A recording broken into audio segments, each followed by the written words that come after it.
Eagles in the Super Bowl last season. I didn't pick that, Skip, sorry. Bill Belichick was asked yesterday. What Brady hater chose that? Who did this? Who did that? Brady was asked yesterday if last year's loss made the Patriots any hungrier this time around. He said, quote, there's nothing in the past that does or doesn't help us. We got to show some footage from the loss. We got to show people that we're fair and biased here. I think it kind of had something to do with that. Did you call for that? Shannon, I did. do you agree with what Belichick said? You want me to say it again? The quote was, there's nothing in the past that does or doesn't help us. True. And maybe Coach Belichick isn't motivated by what transpired. Oh, that's a fact. But we know who is motivated, don't we? Thank you. Julian Edelman kept saying it on the sideline, that you're too D.O. You're too D.O. I don't think he said D, but... Yeah. What about something else? What about the impromptu with Tracy Wolfson? You know, everybody thinks we suck. Everybody has a rallying cry. Julian Edelman selling T-shirts, bet against us. But they ain't motivated. Huh? Coach Belichick is absolutely right. Last year's game is not going to have a bearing on this year's game. It's not going to help them in any way, shape, or form. Maybe it says, look, we hold on to the football, but that's neither here nor there.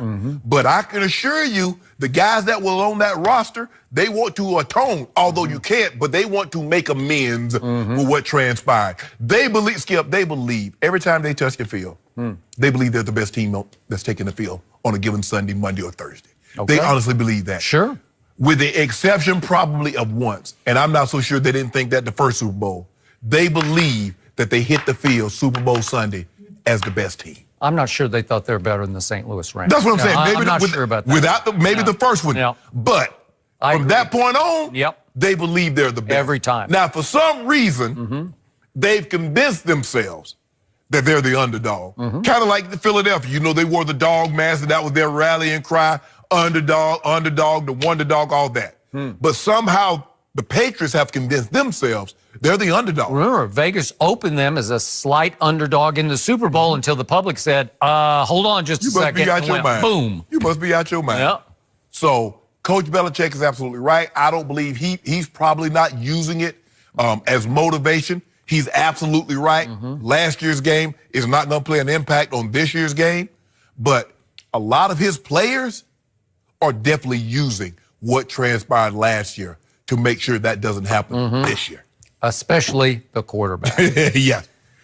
So obviously, Bill Belichick can gain no motivation from what happened in last year's Super Bowl because he was the reason they lost. You know what? I knew you was going to say that. Stop it. Well, it's glaringly, blatantly, egregiously obvious that he was at fault. He was the lowercase goat of the game. You want the commissioner to come out and say something? Because it's infecting the integrity. That's not, well, you know what? You could call the integrity. You would have to call Coach Belichick's integrity into question because why would you bench your best cornerback for the entire Super Bowl inexplicably for no apparent reason that we know of? Am I right about that? Why would you keep Malcolm Butler in tears on the sideline? Do you not trust Coach Belichick? I do not. Not after what Seth Wickersham had reported via ESPN at the previous trade deadline. You didn't trust him before that. Okay. Well, all I know is that the report was that Robert Kraft ordered Bill Belichick to trade Jimmy Garoppolo. And it's highly possible that he was, well, his friend said in the piece that he was angered. He was, what was the word? He was demoralized. Angered. He was furious and demoralized. Those are the two words from his friends of Belichick that were quoted in there. Yeah, I mean, think about it. The one time, it's been one time. I mean, it's not all the times that you got said yes. It's the one time you was told no. Okay, so did that start affecting the coach's judgment as he made strategic decisions down the stretch? I don't know about that. I start to wonder because was it possible that he was still in a pouty mood, that he was in a sabotagey mood, and for some reason he saw some ghost in Malcolm's behavior that week? And again, Malcolm says, remember, here's the statement Malcolm released the next day on Instagram. He said, during Super Bowl week, I never attended any concert, missed curfew, or participated in any of the ridiculous activities being reported. That's from Malcolm Butler the next day on Instagram. Guess who liked that? Tom Brady liked that, so he endorsed that. He signed off on that. He underlined that, right, and said, love you, Malcolm. You are an incredible player and teammate and friend, always with 6 exclamation points. So Tom is saying, thank you for saying that. Because Malcolm Butler saved his legacy. When he got that pick in the end zone, saved Tom Brady's legacy. Because up until then, what would he have been, Skip Bayless? He would have been a guy who had thrown for 124 yards and 2 touchdowns in the fourth quarter against the Legion of Boom. And guess what? He threw for 505 in the Super Bowl. And had he won it, it would have been the greatest playoff performance in NFL history. You want to talk about sticking in somebody's craw? It sticks in 12's craw. He has been obsessed this year with getting even for what happened in that Super Bowl last year.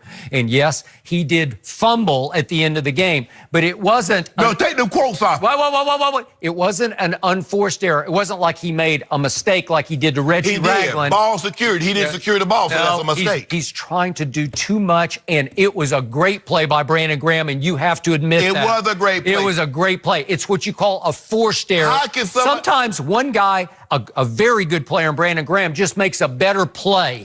It's not Tom Brady's fault. You just have to give credit to Brandon Graham. Hold on, I just tried to figure out. He threw for an all-time record. Nobody in the history of this league in any playoff game has ever thrown for more than 505. Whose restaurant did he attend after the game? 505. Whose restaurant did he attend after the game? What if your best cornerback had played all 4 quarters with the backup quarterback? Wait a second, I haven't finished. With the backup quarterback for the Philadelphia Eagles be the Super Bowl MVP by hanging 41 points on Bill Belichick's defense? No Malcolm Butler? You don't think that shook up everybody in the locker room? What are you doing, Coach? I didn't hear this outrage when you put the backup DB in the game against Seattle. Kyle Arrington was the starter, Jenny. Where was the outrage that Kyle Arrington was benched and Malcolm Butler went in the game? Kyle Arrington got roasted and toasted. Nobody cared about that because every time I looked up, he was trailing somebody who was catching one over his head. So in other words, you trusted Bill Belichick's decision on that, just not this. Tom Brady was down 24-14 to Seattle as the fourth quarter started, and you know the rest of the story. That was all-time clutch from the clutchest quarterback ever. Malcolm Butler saved his legacy. Say it with me. No, he didn't. That game wouldn't have hurt Tom's legacy. Oh, really? Well, after what he did in the fourth quarter, did anybody fault him? Being 3-3? Was he the lowercase goat of the game? 3-3? Yeah. He's not into the GOAT discussion. Yeah. Not 3-3. He would have been 3-3. Let's see, at that point. Yeah, he was 3-2. That put him at 4-2. Yeah. Atlanta put him at 5-3. Excuse me, he was 3-2. 3-2. All right. So that would have made him 3-3. Because Atlanta made him what? 5-3. Okay. No, that's not true. Yes, he was one more than you're giving him credit. No. He was 3. Because he got up to 5 with Atlanta, and then he went down. Had he lost to Seattle, that's not a win. That's a loss. So now he's 3-3 instead of 4-2. Okay, but again, nobody would fault Tom Brady for that loss, right? No. Would they? Oh, but you fault LeBron James for his loss. You say Ray saved his legacy. That's what you say. Well, he just did. Wait a second. What? LeBron had the ball in his hands and got to take the last shot to force overtime. Wait a second. He clanged it. He LeBricked it so bad, it bounded clear out to Chris Bosh on a long rebound, who flicked it right over to Ray Allen, who made the clutchest shot I've ever seen in any big NBA playoff game. Okay, you're right. Saved legacy. LeBron James had the ball in his hand. If you don't mind, when he was strip sacked, who had the ball in their hand? Well, again, it's different. It's a different thing. He had the ball in his hand. Yeah, how can you do more than 505? Wait a second. Tom Brady threw the clutchest Hail Mary I have ever seen. He hit Rob Gronkowski right in the hands at the end of the game. Go look at it. It's right in his hands. Wait a second. He's 6 feet 6 inches tall, and there are a bunch of miniature DBs around, and somehow they all out-jump him for the ball. I don't know, because he's Frankenstein. Only you can define clutch as something that's incomplete. He hit the clutches out in baseball history. It's hard. Only you can do that. It's hard to throw a Hail Mary that accurately. The clutch's Hail Mary. It hit him right in the hands. Go look at it. I thought clutch. It hit him right in the hands. I thought clutch had to be a positive end result, like a game-winning shot. Don't argue against Tom Brady not being clutch. He's the clutchest performer in the history of sports. I didn't say, Skip, I'm not arguing that. Okay, so the point here is he has been on a mission all year long to get even with what happened in that Super Bowl, and I'm sure in his heart of hearts, he thinks it was his coach's fault. Because remember what he told Jim Gray in the offseason, right? Are you happy? I have my moments. And Coach Belichick think it was his fault. Says if you don't fumble the ball, we gonna win it. Well, that's what Coach Belichick said. The guy, you want to talk about Jordan-esque? Tom Brady is on a Jordan-esque mission right now to get even. And it's scary because it's going to cost you more due. You ain't going to cost me nothing. Yeah, it is. Back. Are you? Yep. Okay, well, you can have the Rams anytime you want the Rams. We'll get them. Okay. Since this took a turn to Brady, LeBron, I think you guys are going to enjoy where we're going next. Good.